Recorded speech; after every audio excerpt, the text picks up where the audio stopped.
Bores, ja Bores Boatin. Hei og velkommen til en ny episode av Næra Saka.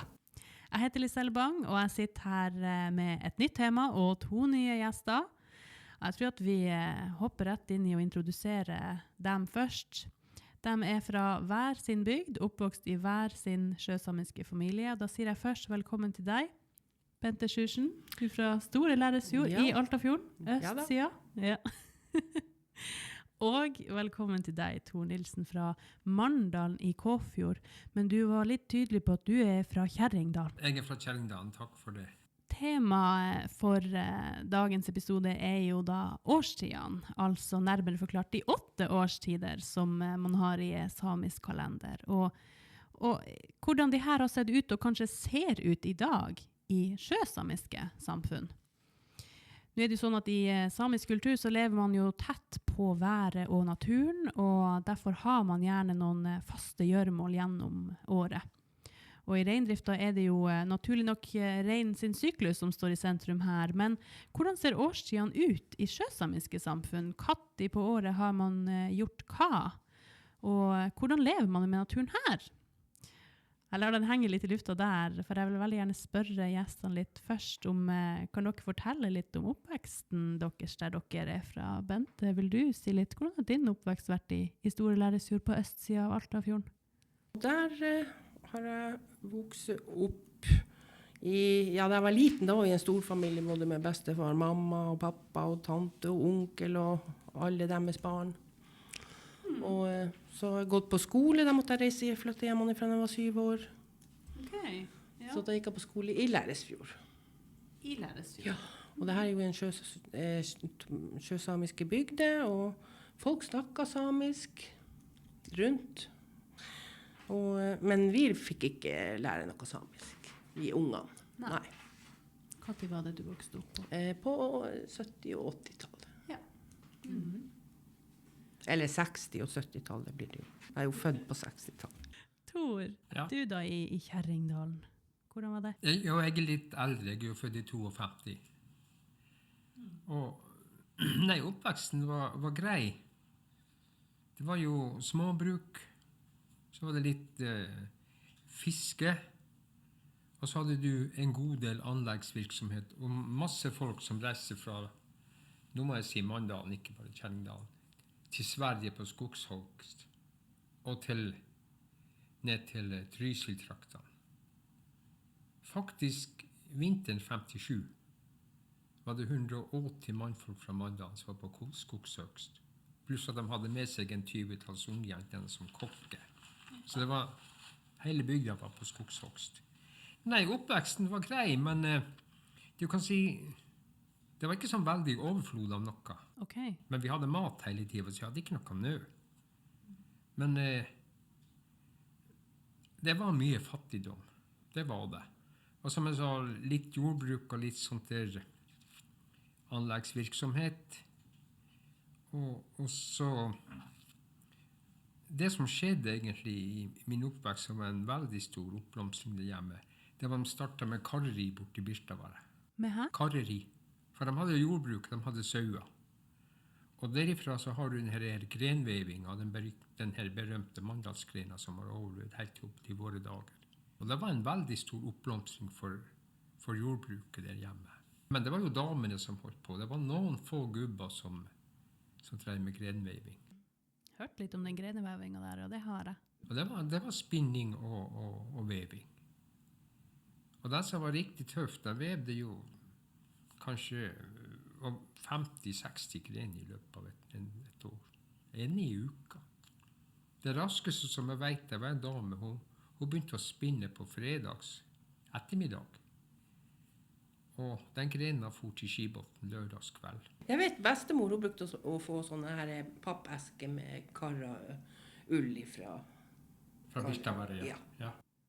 Du, Tor, Bente sier jo at hun lærte ikke samisk da hun var ung, men de voksne snakket samisk. Hvordan var det hos dere?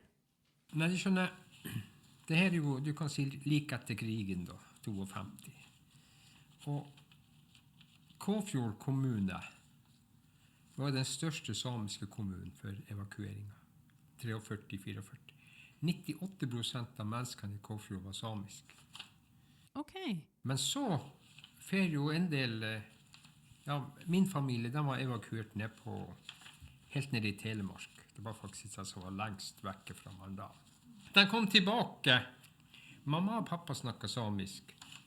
Men vi kommer akkurat i en brytningstida da det mest knallhårde fornorskninga foregår. Ja. Og i løpet av 30 år så blir Kåfjord forvandlet til en norsk kommune. Og 30 år etter evakueringa så er det bare 20-30% som sier de er samisk.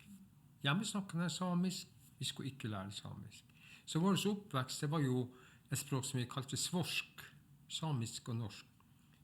Det som er litt artig akkurat da når etter evakueringa, det oppstår en ny dialekt her i Vest-Finnmark, Nord-Troms området, og imot Kautokeino. Og det er der den kommer inn, den her. Vi skiller ikke mer mellom B og P. Vi skiller ikke mellom K og G. Ok. Det fineste eksempelet er at presten og biskopen hadde grønnsaker i lag. Ja. Altså, skjønner Ja. Ja. Etterpå, når jeg begynte på skole da, faktisk, jeg begynte jo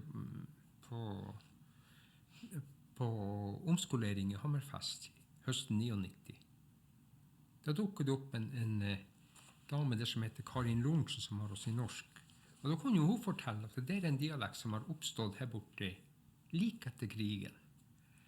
Og den hadde fått et så veldig fint navn. Den heter samisk, uaspirert, ustemt plosiv. Det var ikke noe småtteri på den dialekten. Og den oppstod her fordi at vi gikk fra samisk og så delvis over til norsk. Da oppstår en dialekt der. Hvis du kan tenke deg Karasjok som gikk fra samisk over til bokmål, og som er en av de plassene i landet hvor det har det reneste bokmål, det er Karasjok.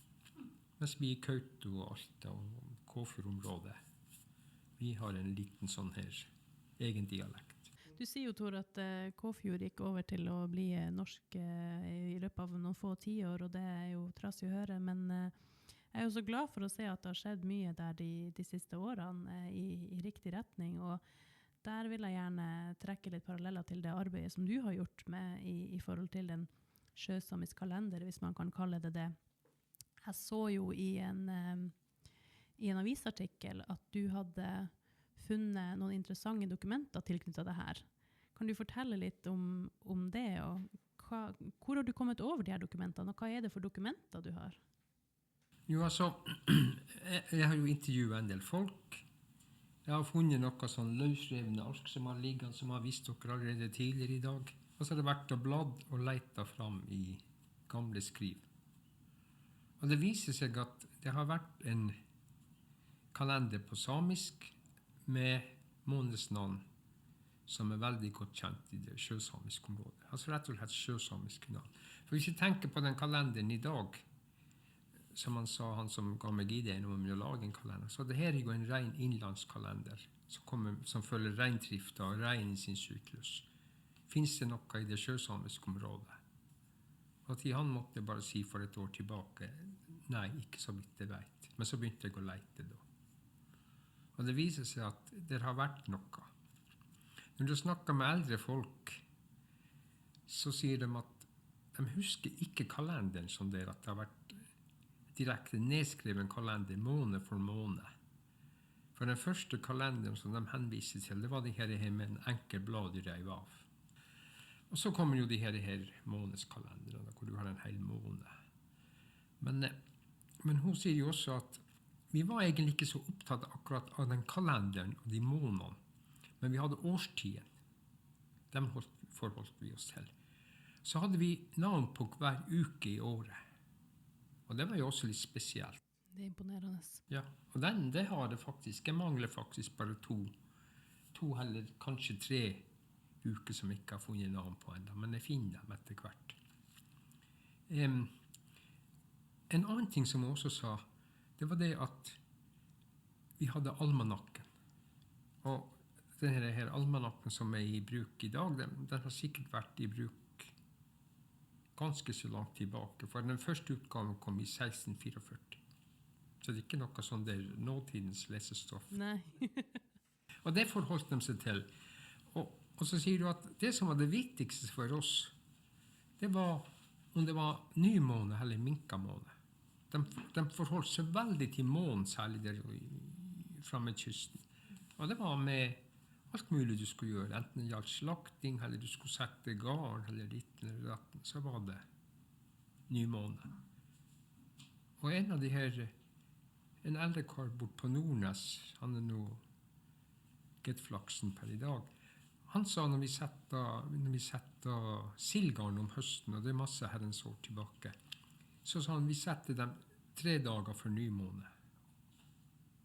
Og hvis ikke vi har fått sild 3 dager etter nymåne, så i løpet av den uka der, så skal vi bare ta garnene opp igjen, for da får det ikke bli sild på denne nymånen. Du sier også, Tor, at før du startet å jobbe med det her, så da sa du til svar at nei, så vidt jeg vet, finnes det ikke en sjøsamisk kalender av det slaget i dag. Hvorfor tror ikke du vi har en sånn etablert kalender i sjøsamiske områder i dag?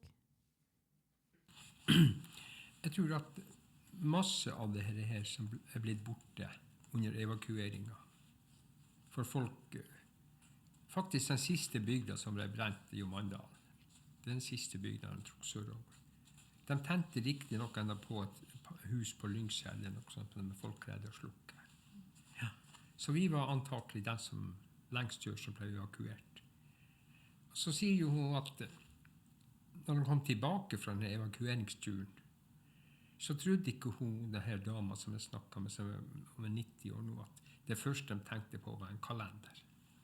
En annen ting er det at under den prosessen der, så skjer det også en veldig hård fornorskingsprosess, hvor alt det samiske skal vekk.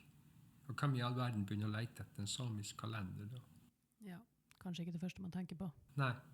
Og så kommer vi tilbake da senere, og så begynner vi å lese samisk igjen, for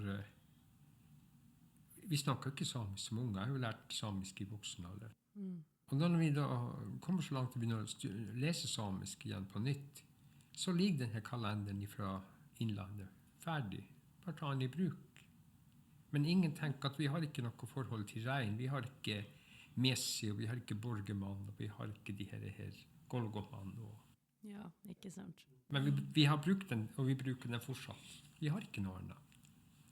Nei, det er jo logisk nok forklaring det, kan jeg tenke meg. Bente, hva tenker du om det han sier? Ja, nå har jo jeg drevet både jordbruk og fiske. Ja, fisker jeg ikke, men samboeren har nå drevet fiske, og hjemme har de nå drevet fiske. Ja.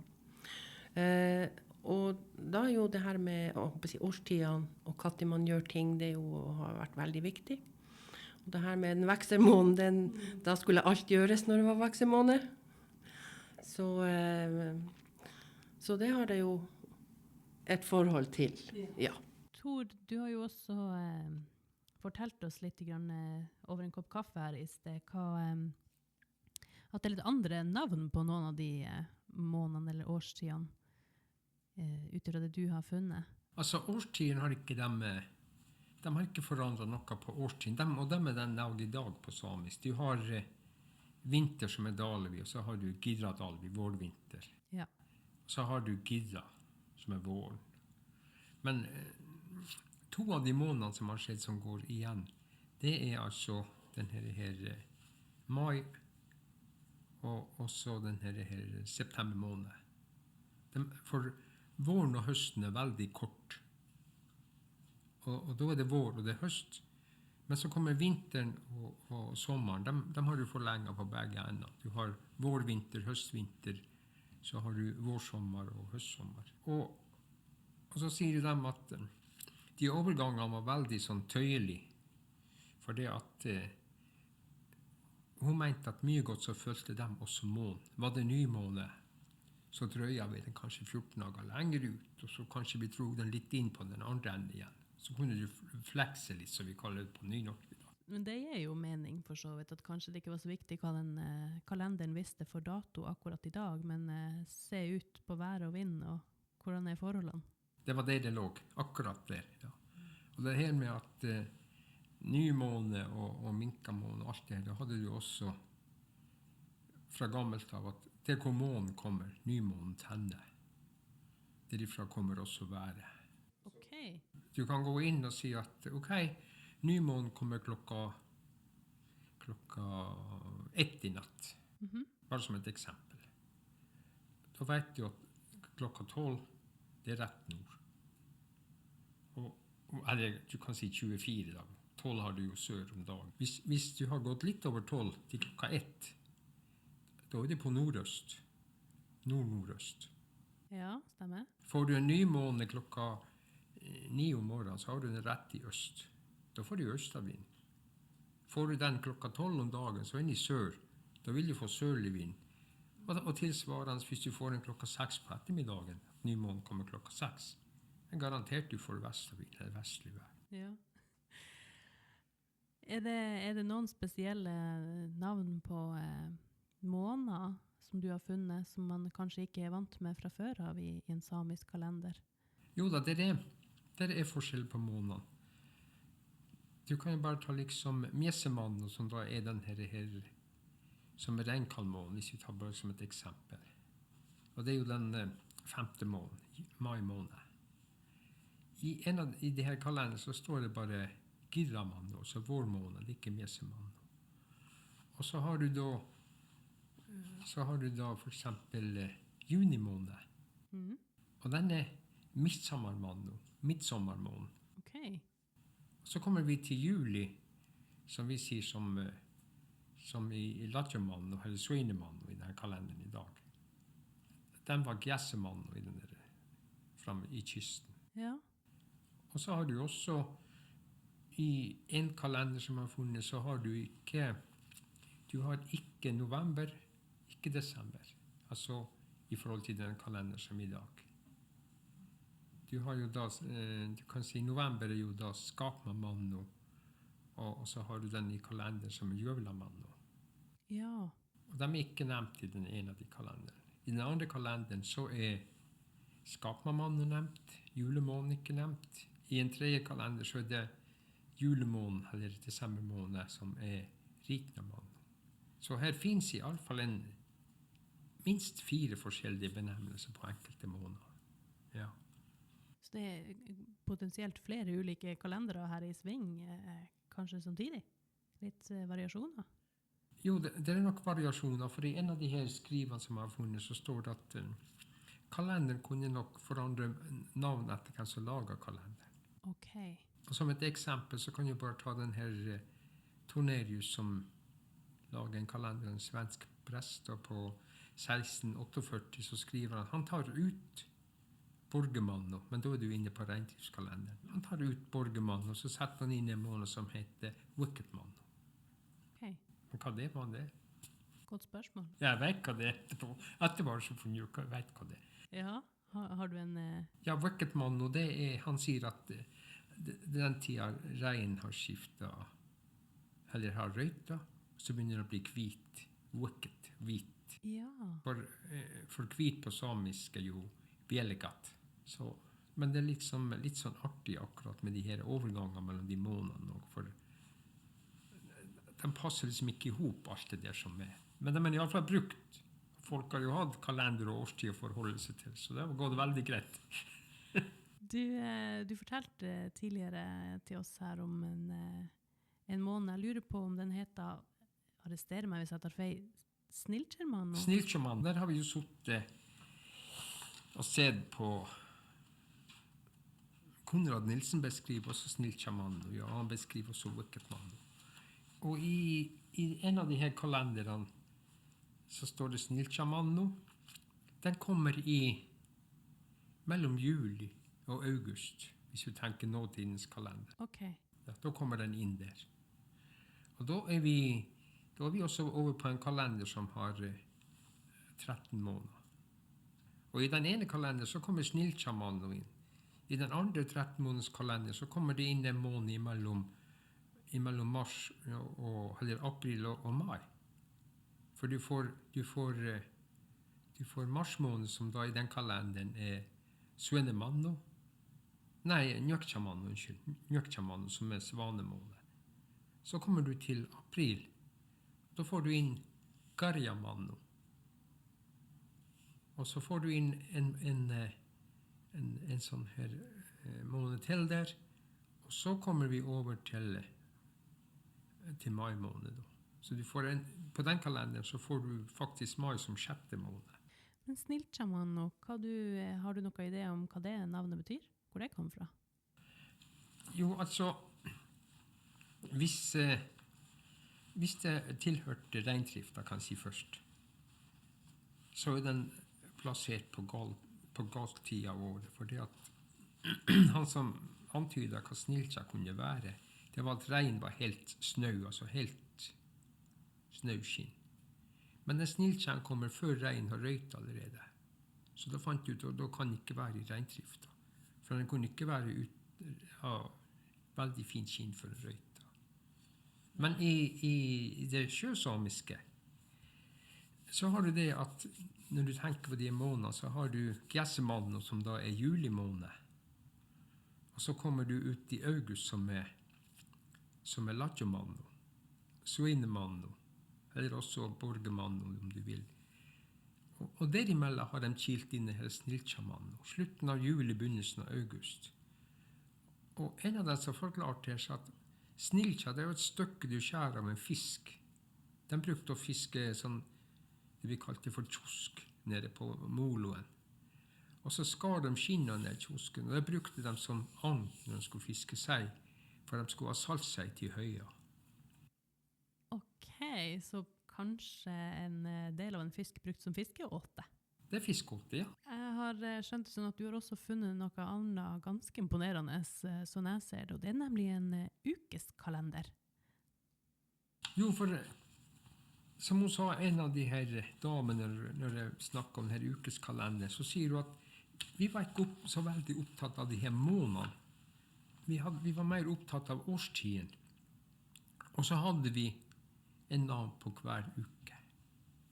Og det er faktisk en kalender som har, riktignok skal det være 52 navn. Jeg har funnet litt over rundt 50 navn. Jeg tror det mangler 2 eller 3. Men hver uke har sin navn. Og hver uke, en del av de ukene der, er nok relatert til det vi holder på med i den daglige gjøremål. Liksom med fiske og slakting og litt forskjellig sånt der. Så nærmest i det her ukeskalenderen. Og det kan jeg bare ta som et eksempel, uke 9 for eksempel, og uke 10.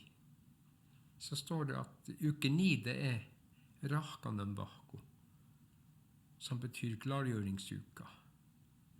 Men det er også andre uker som den samme er brukt om, klargjøringsuka.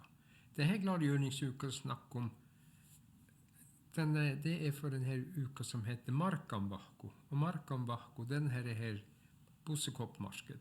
Og så står det uttrykkelig i kalenderen at de der 2 ukene, det gjelder for dem som skal til Bossekoppmarked. Klargjøringsuke og markedsuke.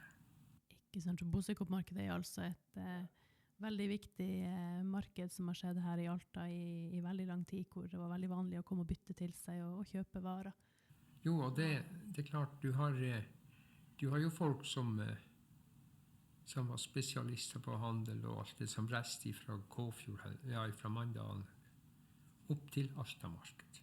Og omsette da mest ullvarer da. Og det var mandalsgrene, og det var votter og letster og sånt som var fra jordbruket. Nei, man har orden i sysakene hvis man har en ukeskalender gjennom hele året, tenker du her, Bente? Ja. Det har ikke jeg.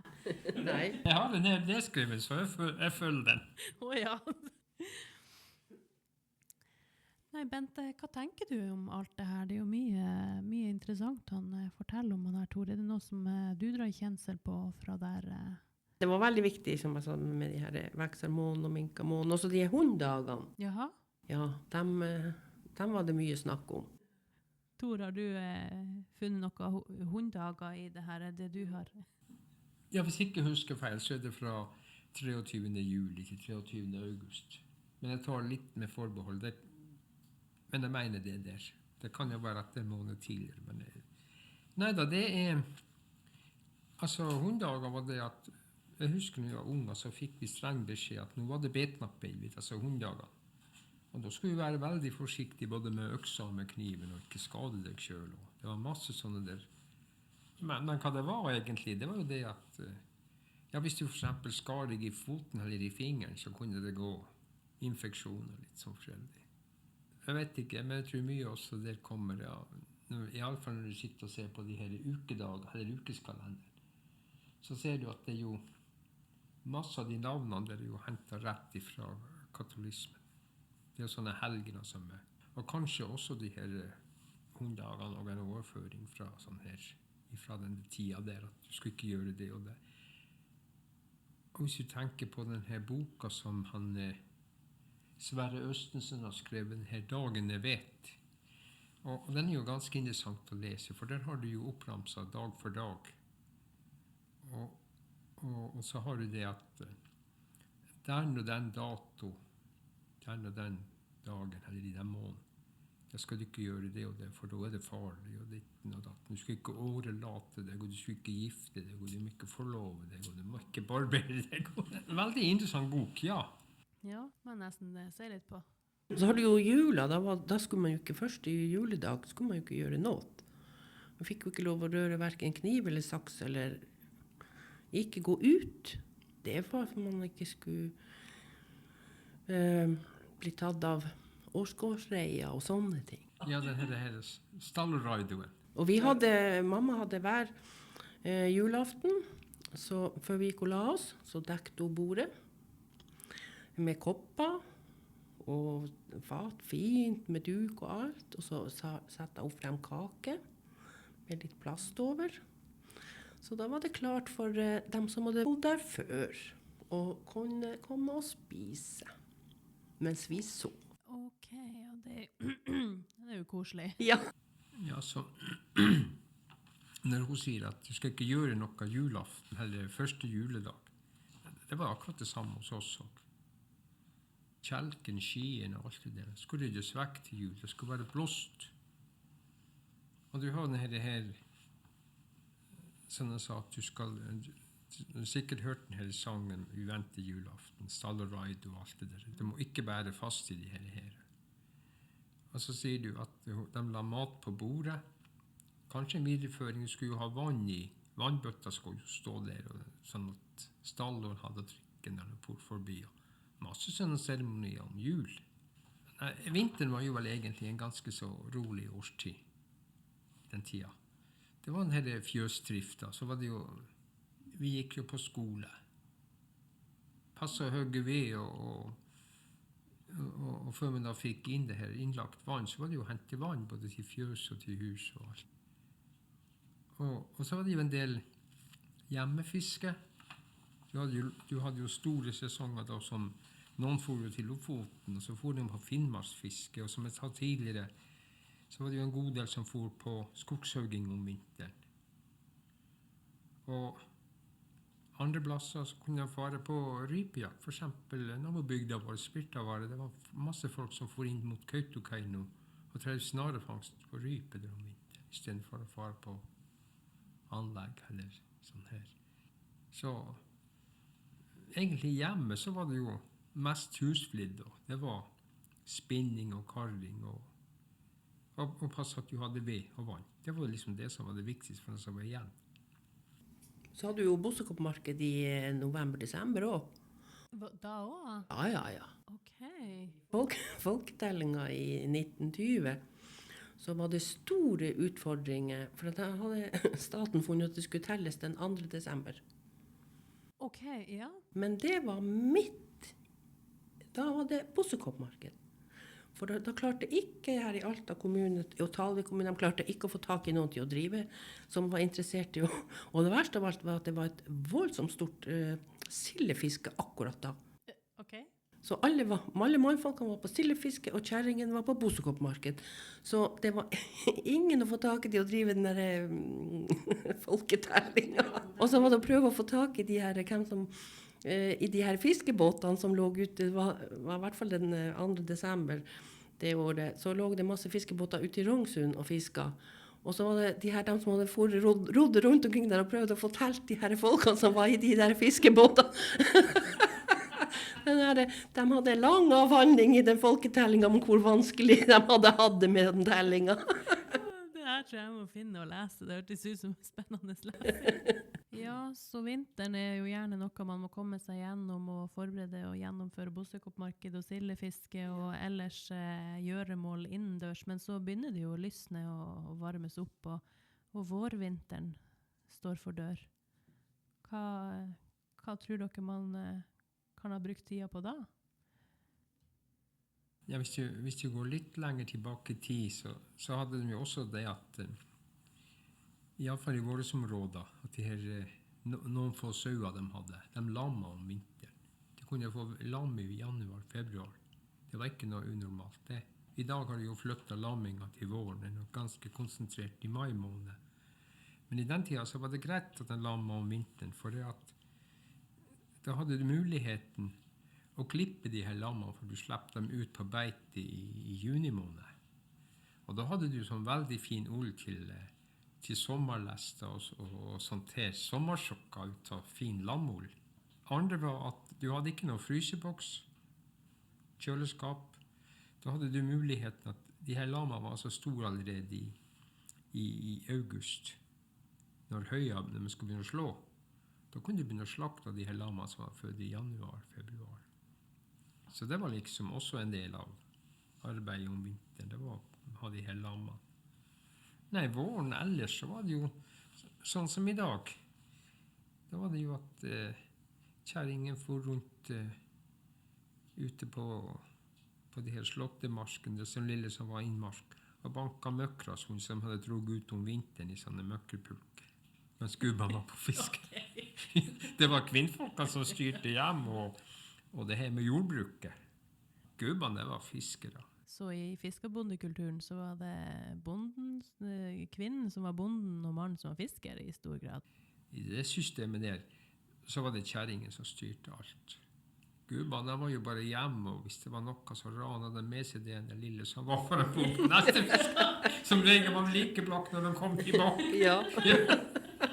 Det vet jo du også. Ja, det var kvinnfolka som hadde hånd om det med ungene og husdyr, og greide å holde det gående.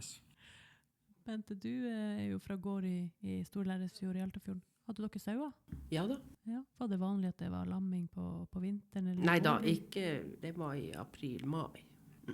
Men det var sikkert før I eldre, som du sier, at det kunne være høvelig å ha noen Ja, noen men lam. du jo voksen opp I frysbokstida. Ja. Ja. Moderne ting. Men om våren så var det jo også mye at du for, I hvert fall når jeg tenker på gårdsdrift, at man for og høgde kvist og inn til dyrene, tang, sånne her. Tang til dyrene? Ja, altså for det var jo, du måtte jo drøye den her maten, høya, sånn at du hadde mat nok.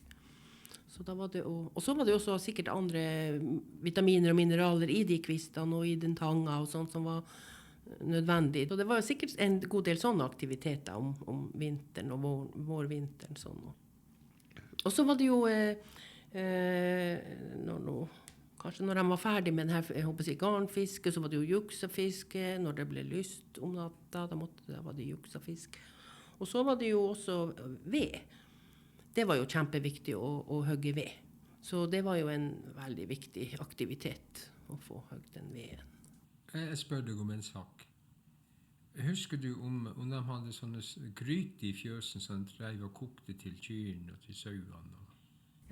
Nå har jeg å si, søskenbarnet mitt har et bilde av bestefar som sitter nede I fjæra med en sånn karre, eller en sånn metallfat. Kanskje en sånn oljefat eller et eller annet, så man koker fisk til og tang og litt sånne her som man driver og koker til dyrene. Men det var vel vanlig å ha det I fjøsgangen også. Ja. Jo, for jeg husker hjemme hos oss, og de hadde jo sånne her, de kalte jo for frøskryte. Og der kokte de jo det her av fiskehog, alt som de fikk tak I. Og så for han rundt med sekken frem med de her oppe I fjellsiden, straks det begynte å tine, når det ble barflekker. Så for de og luka det her gammelkraset som var blitt igjen. Så brøt de opp i den gryta der. Det der kalte de for risko, det høye de hentet. Så kokte de og ga det til dyra. For når du kommer ut i mars-april, så begynte det å bli tomt i høysjåk. Ja da. Så det må gjøre å finne andre måter å fôre dyra på. Og det med kvistene og alt det der, det hadde vi jo også med. Droge masse selje og seljeris og bjørkeris til dem, sånn at de hadde noe å knæge på. Hva med når man nærmer seg litt mer sommeren og blir varmt? Da måtte man jo få groa på poteten. Ok, ja. Da drar opp poteten, få den lagt og få god gro på den før man skulle plante den ut i, når frosten var gått. Ja. Så man må ikke plante for tidlig. Ja, det er jo sånn her nord at når det er våres, så våres det fort. Det er ikke lang sommer vi har i løpet av året, så det må forte seg. Nei, men det har vi jo fortsatt liksom hjemme hos oss. Vi driver jo med potet til eget bruk. Og det er fast takst 1. mai. Da setter poteten og gro.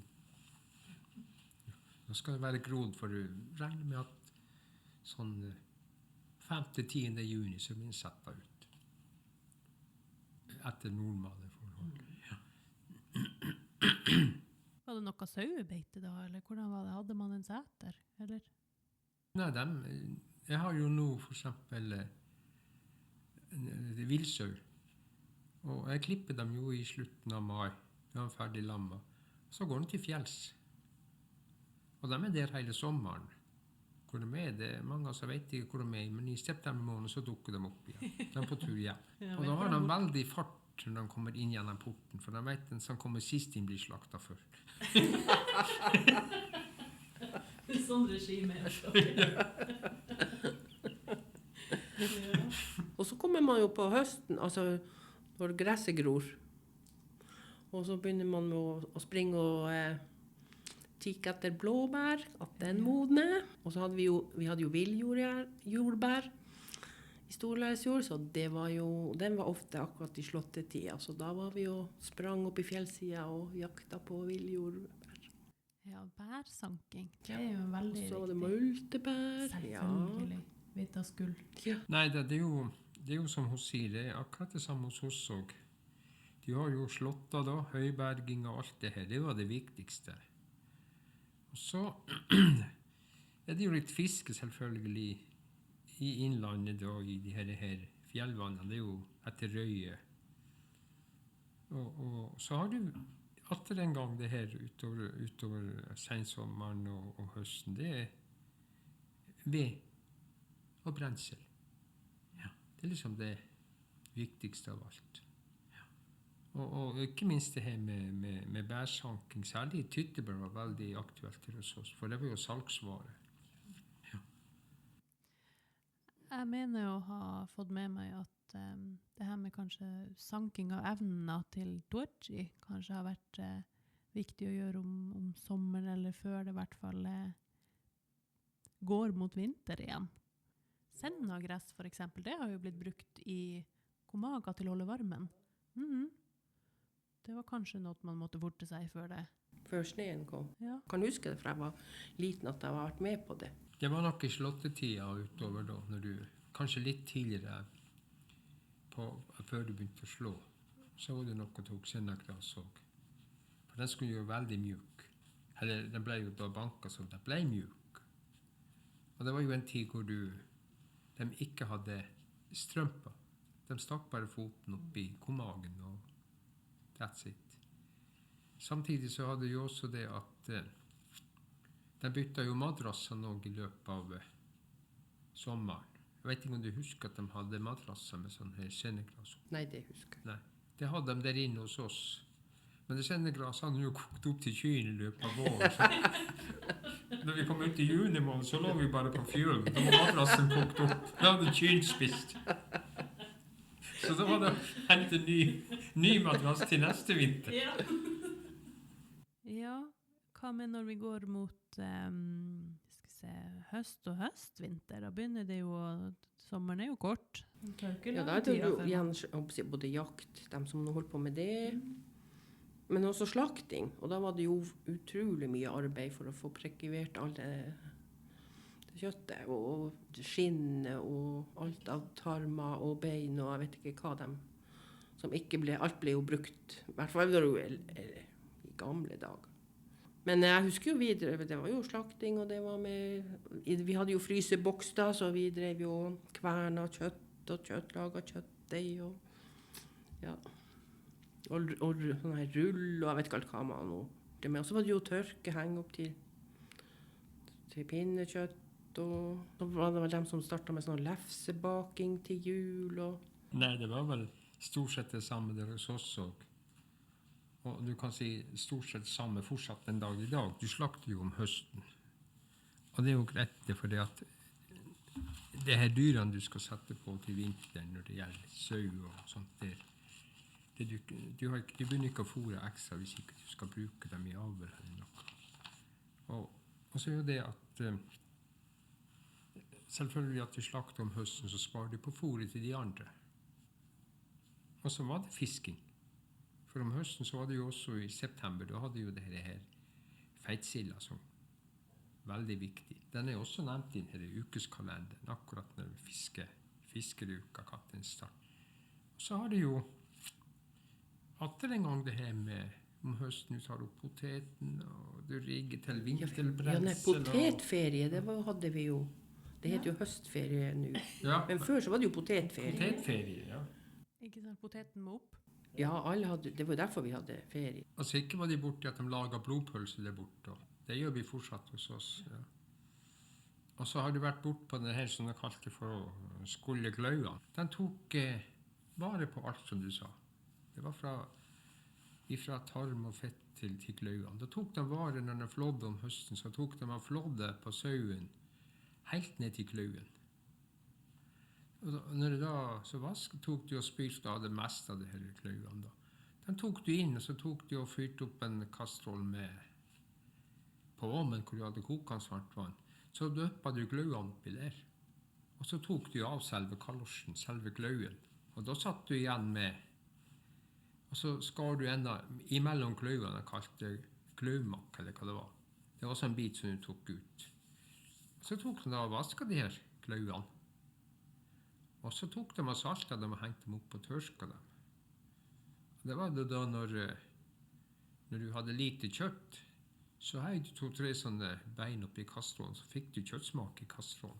Ja. Og litt gryn i tillegg. Ok. Da kalte de det for bainamalis, så de brukte det her bain, og det er sånn at du får smak på suppen, for å sette smak. Akkurat som du sier at du bruker å farge garn. På samisk så sier det bainit. Du setter farge på garnet. Nei, det var egen seremoni å sitte og skålle gløya. Jeg husker bare det var en uhorvelig lukt. Så det er masse ting som har vært det som har gått i glemmeboka. Og så var det jo en seljakt. Det var jo på våren. Det var når de lå på isen. Og før det så holdt de vel på med litt sånne her val, før den ble fredet, de her, og Springer og Lisa og alt det der. Ja. Og ærfuglen. Jeg tok de ærfugler der. Altså, ble jo fredet. Ja. Men vi spiste ærfugl hvis de var gått i garnene og sånn. Så Ja, akkurat. Ja. vannet vi dem ut med eddikvann for å få bort. Og nisa også. Så det var jo mer sånn vårmat. Ja, dere nå sitter jo her og snakker mye om den gang da, og da gjorde man sånn, og man har brukt å gjøre sånn. Vi snakker jo om fortida. Så da lurer jeg på nå på tampen av denne episoden, kan vi i en eller annen grad snakke om å leve med naturen gjennom de 8 årstider ved kysten også i dag, eller er det her bare noe som hører fortida til de gjøremålene her vi snakker om? Jeg tror dessverre så var bare blitt det at vi snakker om det, men jeg tror altså alt det her